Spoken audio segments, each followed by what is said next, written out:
छिंदवाड़ा के सभी हिंदू वीरों को जय श्री राम। आज मुझे छिंदवाड़ा के हिंदुओं को बताते हुए बहुत ही गर्व महसूस हो रहा है कि छत्रपति शिवाजी महाराज जी की जयंती तो 19 फरवरी को मनाई जा रही है, लेकिन व्यस्त रहने के कारण मैं आपके छिंदवाड़ा में 16 फरवरी के दिन शाम 5 बजे आने वाला हूँ। बजरंग दल विश्व हिंदू परिषद के तत्वाधान में हिंदू गर्जना रैली का आयोजन किया गया है।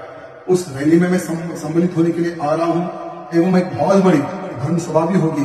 उस धर्म सभा को भी मैं संबोधित करने के लिए आ रहा हूँ। मेरे मित्रों, जब जब धर्म कार्य छिंदवाड़ा में हुआ है, एक हिंदू 100 हिंदुओं को लेकर आकर छिंदवाड़ा की धर्म सभा को सफल बनाने का कार्य छिंदवाड़ा के हिंदू शेरों ने किया है। तो चलो, बहुत दिन से मेरी इच्छा थी छिंदवाड़ा आने की, तो हमारे मित्र आए इन्विटेशन देने, छिंदवाड़ा की धरती पर आने का आह्वान किया।